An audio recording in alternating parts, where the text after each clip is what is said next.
Ahora sí, procedo a explicar las 7 estrategias de las cuales les hablo de manera muy sucinta, muy concreta, y se van a sorprender de la claridad y de la claridad y de la factibilidad de aplicación de las 7 estrategias situadas.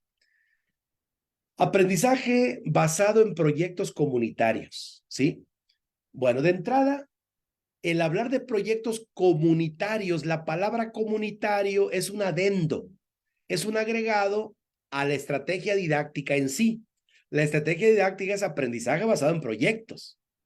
Y hablar de comunitarios es una modalidad de proyectos, un tipo de proyectos, ¿sí? Pero la estrategia didáctica es aprendizaje basado en proyectos, ¿ok? En el aprendizaje basado en proyectos, ahorita vamos a ver cómo le damos la versión de comunitarios. En la estrategia basada en proyectos, lo que hacemos es elegir una situación de la vida cotidiana, una situación del contexto, ¿sí? Que si hicimos ya nuestro programa analítico, somos de educación básica, pues ese problema es el programa analítico, ¿sí? Bueno, una vez que tenemos el problema, digamos, seleccionado, lo que se hace en un proyecto cualquiera es redactar objetivos y redactar metas, ¿sí? Es decir, parto de un problema y visualizo ese problema en un punto de solución o mejora a partir de redactar los objetivos y las metas. Punto de partida, problema; punto de llegada, objetivo. Entonces, si voy a planear por proyectos, elijo un problema, una situación. Si le voy a dar la terminación de proyecto comunitario, pues obviamente ese problema tiene que ser un problema comunitario. Escasez de agua, contaminación por basura, deforestación, desempleo, inseguridad, etcétera. Sí, un problema de la comunidad. Redacto entonces los objetivos y metas. Ahora, ya que tengo el problema y ya que tengo los objetivos, que de alguna forma es la visualización de la solución, debo redactar un plan de acción. Ese plan de acción se compone de 4 elementos: acciones a realizar, tiempo de realización de las acciones, previsión de recursos, y el 4 es designación de responsables. Plan de acción que incluye acciones, tiempo, recursos, responsables, ¿sí? Adicionalmente, se le agregan acciones de seguimiento para verificar si las acciones planeadas se hacen, qué resultados se obtuvieron, y se diseña la evaluación de ese proyecto, preferentemente con rúbricas, ¿sí? Entonces, ¿qué le da el carácter? ¿Qué le da el carácter de proyecto comunitario? Pues que las acciones involucran actores comunitarios, que las acciones impactan a la comunidad y las acciones establecen una relación directa entre la escuela y la comunidad. Básicamente, eso es lo que le da el matiz de proyecto comunitario, pero insisto, la estrategia es aprendizaje basado en proyectos. El hablar de comunitarios es una modalidad, nada más. Repasando entonces, establezco el problema o la situación sobre la cual voy a intervenir, los objetivos y las metas, diseño un plan de acción compuesto por acciones, tiempo, recursos, responsables, redacto acciones de seguimiento y diseño una evaluación con los elementos tradicionales que tiene una evaluación, ¿sí? Ese es el aprendizaje basado en proyectos. Así con esas, son la estructura pura, digamos, del aprendizaje basado en proyectos, ¿ok? Ok. Estrategia número 2, aprendizaje basado en la indagación. Maestros, hablar de indagación es hablar de investigación, de investigar.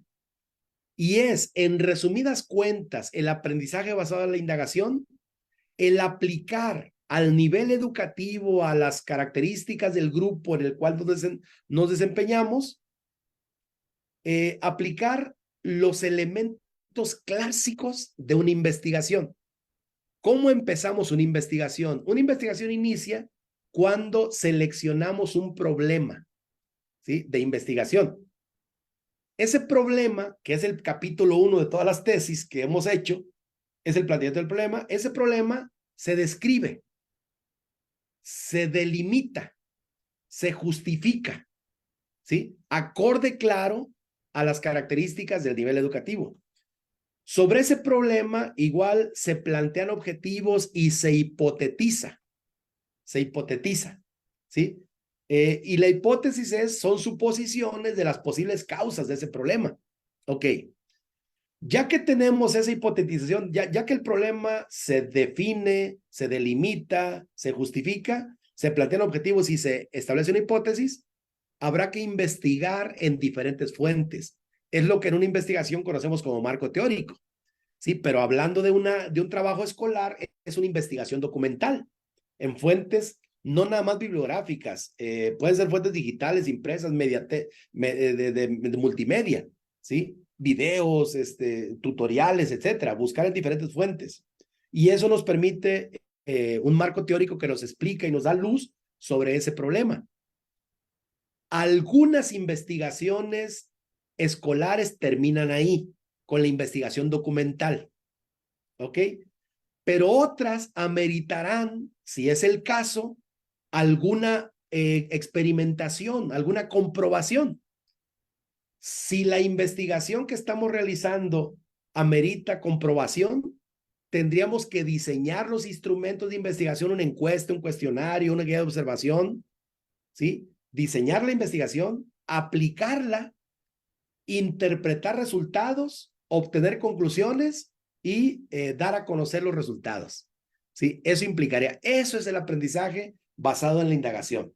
Muchos lo hemos hecho, nos faltan algunos pasitos tal vez, pero la estructura del aprendizaje basado en la indagación es esa, ¿sí? En resumidas cuentas, los pasos tradicionales de la investigación aplicadas al contexto, a las necesidades y a las características del nivel educativo de los alumnos. Y por supuesto que se puede aplicar en preescolar y en primaria y en los otros niveles, por supuesto que se puede aplicar el aprendizaje basado en la indagación, ¿ok?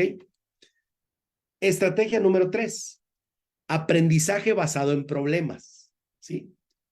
Paso número 1, se selecciona el problema con el que se va a trabajar, ¿sí? Paso número 2, ese problema tiene que estar redactado de manera descriptiva, con todos los detalles, ¿sí? Un problema redactado con todos los detalles, ¿sí? Ese problema se les tiene que dar a conocer a los alumnos formados en equipos. Y la consigna a los equipos de trabajo consiste en lo siguiente. La consigna es, a ver, chicos, alumnos, queridos, apreciados alumnos, vamos a leer este problema en equipo, colaborativamente. Vamos a procurar entenderlo, resolviendo dudas entre nosotros, entre el propio equipo. Pregúntenme como maestro como último recurso. Eso es importante porque la idea es que ellos, entre ellos mismos, busquen la respuesta. La hagan de manera colaborativa. Van a tratar de entenderlo. Cuando los alumnos leen un problema y buscan entenderlo, estamos favoreciendo la comprensión de la lectura y estamos favoreciendo la negociación de significados. ¿Ok? Y se los damos a leer. Después les decimos, a ver, en equipos, vamos a enlistar lo que conocemos y lo que desconocemos, lo conocido y lo desconocido. Hacemos un cuadro de 2 columnas. En la columna de la izquierda ponemos lo conocido y en la columna de la derecha lo desconocido. ¿De acuerdo? Lo conocido lo convertimos en materia de trabajo y lo desconocido en materia de investigación. ¿Sí? Bueno, ese cuadrito de lo conocido y lo desconocido es ni más ni menos que la puerta de entrada de la metacognición. La metacognición es la conciencia de lo que se sabe y la conciencia de lo que se ignora, ¿sí? Entonces, ese cuadrito es muy relevante, es muy importante, ¿de acuerdo? Entonces, ahí estamos ya como abonándole a la metacognición, a la conciencia de lo que sabemos, la conciencia de lo que ignoramos. Siguiente paso, siguiente paso. Vamos a hacer una lluvia de ideas. una lluvia de ideas, buscando la solución del problema, buscando la solución del problema. Bueno, esa lluvia de ideas favorece la fluidez de pensamiento, favorece la creatividad, favorece las propuestas de solución de un problema, ¿sí? Y el maestro debe cuidar que todas las propuestas se discutan, que todas las propuestas se analicen, son viables, son aceptables. No podemos descartar ideas por considerarlas absurdas, porque muchas ideas que han revolucionado el pensamiento de la humanidad empezaron por ser catalogadas como absurdas. Y tal vez en esas ideas descabelladas esté una revolución de pensamiento. Ojo, ¿sí? Entonces, hacemos una lluvia de ideas. Después de proponer y proponer soluciones, elegimos una propuesta. Y sobre esa propuesta diseñamos un proyecto para solucionar el problema. Y ese proyecto se realiza con los pasos clásicos de un proyecto: problema, diagnóstico, objetivos y metas, plan de acción, compuesto por acciones, tiempo, recursos responsables, seguimiento y evaluación. Y finalmente se exponen resultados. Miren, si el problema se resuelve o no, es lo de menos. El trayecto es altamente rico en aprendizaje. ¿De acuerdo? Aprendizaje basado en problemas, ¿sí? Aprendizaje basado en el servicio. Cuarta estrategia. El aprendizaje basado en el servicio consiste en que desde la escuela visualizamos la prestación de un servicio a la comunidad, que puede ser cualquier cosa: desasolvar un río, pintar un parque, reforestar un área verde, ¿sí? El aprendizaje basado en el servicio empieza por un diagnóstico participativo. En ese diagnóstico participativo intervienen alumnos, maestros y personal de la comunidad. Y se define en ese diagnóstico participativo qué servicio se va a prestar. Ya que se define el servicio que se va a prestar así de manera participativa, se diseña el proyecto de aprendizaje-servicio. Y ese proyecto de aprendizaje-servicio aplica los pasos clásicos de un proyecto, ¿sí? Servicio a prestar, objetivo a lograr, objetivo a alcanzar, plan de acción compuesto por acciones, tiempo, recursos responsables, seguimiento y evaluación. Ya que tenemos la planeación del aprendizaje-servicio, se ejecuta el aprendizaje-servicio. Después de que se ejecuta, se platica la experiencia, se comenta la experiencia, cómo nos sentimos, qué logramos, qué hicimos, ¿sí? ¿Qué beneficio pudimos otorgar? Y finalmente se evalúa la experiencia. Y aclaro, el aprendizaje-servicio no es dádiva, el aprendizaje-servicio no es caridad, es una oportunidad de que las personas apliquen lo aprendido y desarrollen la sensibilidad y aprendan a partir de servir a una comunidad, a un grupo vulnerable, a otros. Ese es el aprendizaje-servicio, ¿sí? Número 5, aprendizaje basado en desafíos o retos.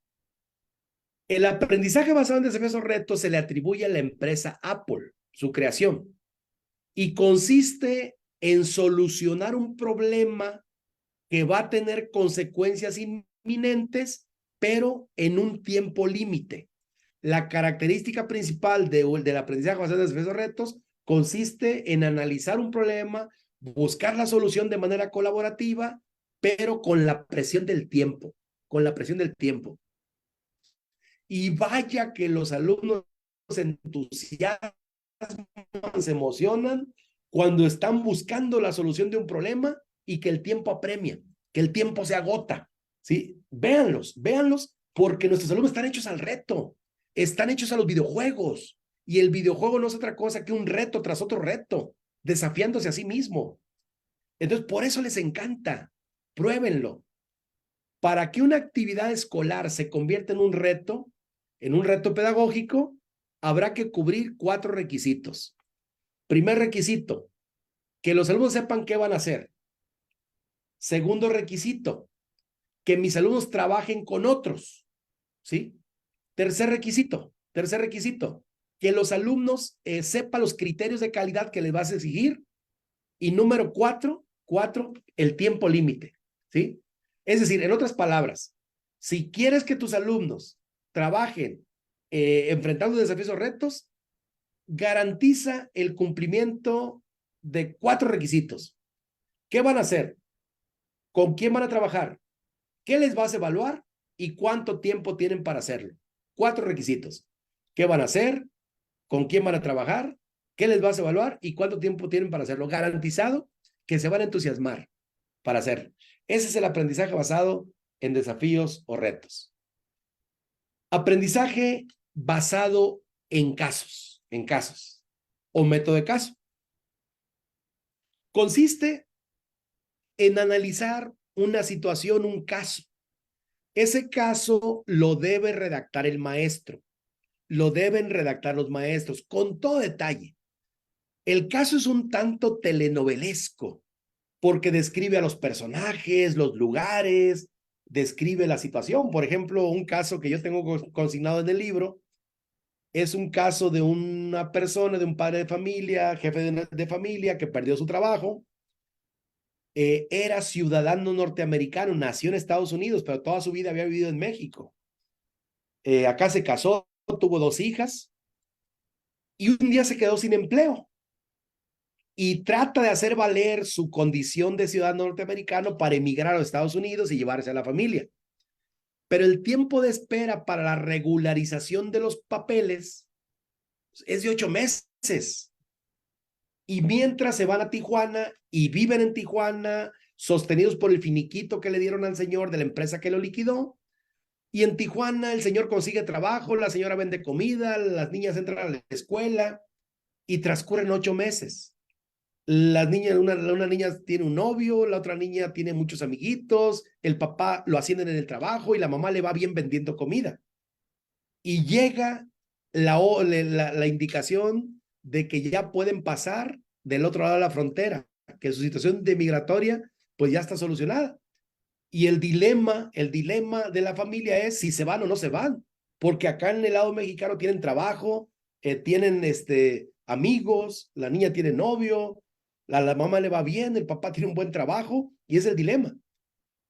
Y ese caso lo tienen que discutir los equipos y va a haber punto de vista a favor, punto de vista en contra, va a haber polémica, van a tener que investigar, van a tener que buscar información, responder algunas preguntas, analizando un caso. La parte medular del caso es la siguiente, pongan mucha atención. Cuando participamos en un dilema moral, en una discusión grupal donde hay puntos de vista a favor y en contra, sale a flote, y eso lo propicio yo como maestro, que las personas entendamos que somos distintos, que yo pienso de la manera como lo hago y opino lo que opino y argumento lo que yo estoy esgrimiendo como argumento, porque me he formado en una circunstancia y tengo una historia de vida. Por lo tanto, los puntos de vista, las opiniones, mi forma de ser y de pensar tienen que ver con esa historia de vida. ¿De acuerdo? Entonces, yo no voy a aspirar, y esa es la parte reflexiva que debemos propiciar como maestros en el caso, yo no voy a aspirar a que tú pienses como yo o yo piense como tú, pues porque tenemos historias de vida diferentes, ¿sí? Porque somos distintos. Entonces, la parte final es reflexionar sobre lo siguiente. Las personas pensamos, creemos, argumentamos cosas distintas de acuerdo a nuestra circunstancia. Somos como somos de acuerdo a por nuestra historia de vida. Entonces, cuando participamos en una discusión académica, social, lo que se enfrenta, maestras, maestros, y esto es bien trascendente, son los puntos de vista. Mi argumento frente al tuyo, mi punto de vista frente a tu punto de vista, mi opinión frente a la tuya, nunca mi persona frente a tu persona. Somos entidades diferentes. Una cosa es lo que yo pienso, lo que yo opino, y otra cosa es la persona que soy. Entonces, cuando discutimos, tenemos que aprender a discutir sin enojarnos con la persona, ¿sí? Entender que la otra persona es distinta a mí y lograr formar una sociedad que llegue a los niveles de madurez, como decía Voltaire en la Segunda Guerra Mundial. Podré no estar de acuerdo en lo que opinas, pero voy a defender hasta con mi vida el derecho que tienes de decirlo. Imagínense qué belleza de sociedad esa, ¿no? El que podamos discutir en el consejo técnico y sí, darnos hasta con la cubeta, pero con argumentos, puntos de vista, opiniones. Y al terminar la reunión somos los amigos, colegas, compañeros, compadres de siempre, ¿sí? Y eso se aprende. Y se aprende a discutir discutiendo, discutir sin enojarnos. Y el método de caso promueve eso. Finalmente, aprendizaje basado en fenómenos. Se aplica en Finlandia y se hace lo siguiente. Hacen un diagnóstico de intereses. ¿A quién le interesa el arte? ¿A quién le interesa la ciencia? ¿A quién le interesa la literatura? ¿A quién le interesa la danza, la historia, etcétera? Forman grupos de interés, ¿sí? A esos grupos de interés se les pide que investiguen un fenómeno social o natural acorde al interés que tienen, ¿sí? Y tienen apoyo, tienen acompañamiento de los maestros, de especialistas en el tema, buscan información, buscan apoyos y profundizan en un caso, en una investigación, en el estudio de un fenómeno determinado y presentan sus producciones, presentan lo que ellos hacen, lo que ellos investigaron de manera muy profunda porque parte, es la clave de un interés profundo de las personas, un interés que se detectó a partir de la aplicación de instrumentos de diagnóstico de intereses de las personas, ¿sí? Entonces, investigan fenómenos, pero no, o sea, si a mí no me gusta la astronomía, ¿por qué me pones a investigar astronomía? Si a mí me gusta la literatura, mejor ponme a investigar autores de literatura, poesía, novelas, ¿sí? Si a mí me interesa la danza, pues no me pongas a jugar fútbol, ¿no? Es decir, los grupos de interés profundizan en aquello que les interesa. En eso consiste en Finlandia el aprendizaje basado en fenómenos. Es muy parecido a lo que en México conocíamos como clubes, ¿sí? Y ahí se promueve de manera muy profunda con la ventaja de que algunos temas de interés los atienden los maestros, otros los padres de familia y otros las organizaciones sociales de la comunidad. Maestros, de todo esto estamos hablando en el libro de estrategias didácticas situadas. Es este libro. Bueno, son 3 libros, ya, es una trilogía metodológica, planeación por proyectos interdisciplinarios, evaluación formativa y metodologías sociocríticas, estrategias didácticas para el aprendizaje situado, ¿sí? Por aquí, bueno, el día de hoy van a estar en oferta los libros digitales por el momento, ¿sí? 99 pesos cada uno. Pueden mandar un WhatsApp al teléfono de preferencia al que termina con 51 y ahí les mandan el número de cuentas, el depósito y de inmediato les mandan los libros el día de hoy, ¿sale?